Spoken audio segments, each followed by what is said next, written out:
Friends, இன்றைக்கி நம்ம வர்னிஸ் கிச்சனில் சுவையான முள்ளங்கி குழம்பு தாங்க வைக்க போகிறோம். வாங்க எப்படி வைக்கலான்னு பார்க்கலாம்.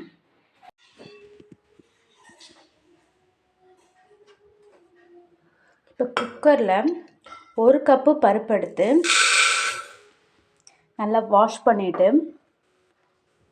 3 விசில் விட்டு எடுத்துக்கலாங்க. அடுப்பில் ஒரு கடாயை வச்சுக்கலாங்க. அதில் 2 கரண்டி எண்ணெய் ஊற்றிக்கலாங்க.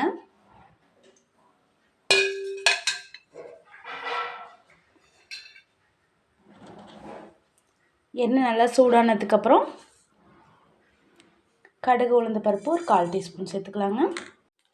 கடுகு நல்லா வெடிச்சிருச்சுங்க. ஒரு பச்சை மிளகாய் போட்டுக்கலாங்க. 1 கப்பு கருவேப்பிலை போட்டுக்கலாங்க.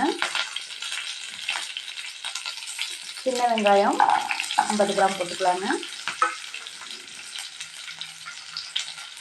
இப்போ தக்காளி நல்லா வெந்துருச்சுங்க.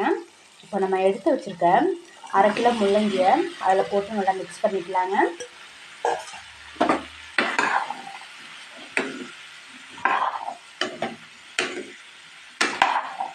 இந்த முள்ளங்கி குழம்பு உடம்புக்கு ரொம்ப நல்லதுங்க.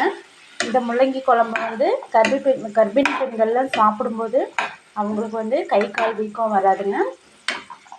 உடம்பு ரொம்ப ஆரோக்கியமாக இருக்குங்க. வயசானவங்க பெரியவங்க எல்லாமே சாப்பிட்லாங்க.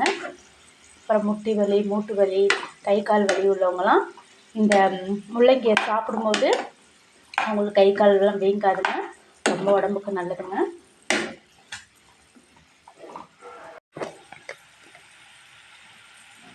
இப்போ காய்க்கு 1 டீஸ்பூன் சால்ட் சேர்த்துக்கலாங்க. இப்போ காய் 2 நிமிஷம் நல்லா வெந்துருச்சுங்க எண்ணெயிலேயே. இப்போது குழம்புக்கு தேவையான அளவு தண்ணி சேர்த்துக்கலாங்க.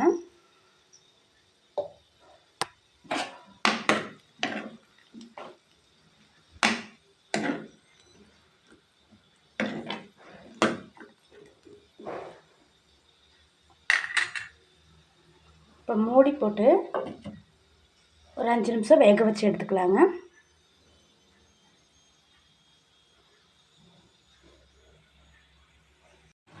காய் நல்லா வெந்துருச்சுங்க. நம்ம வேக வச்சு கடைஞ்சி வச்சுருக்கிற பருப்பு தண்ணி ஊற்றிக்கலாங்க.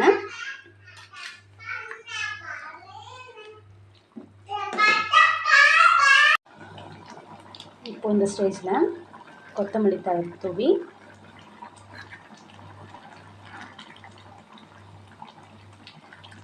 குழம்பு ஆஃப் பண்ணிக்கலாங்க.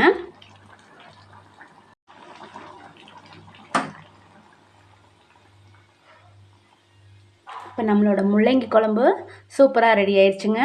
முள்ளங்கி குழம்பு பிடிச்சிருந்துச்சுன்னா வர்னிஸ் கிச்சனை லைக் பண்ணுங்கள், ஷேர் பண்ணுங்கள், சப்ஸ்கிரைப் பண்ணுங்கள். உங்கள் ஃப்ரெண்ட்ஸுக்கும் ஷேர் பண்ணுங்கள். நீங்களும் இந்த முள்ளங்கி குழம்பு செஞ்சு பாருங்கள். செஞ்சு பார்த்துட்டு எப்படி இருந்துச்சுன்னு எனக்கு கமெண்ட் பாக்ஸில் சொல்லுங்கள். Thank you friends. தேங்க்யூ ஃபார் வாட்சிங். நன்றி.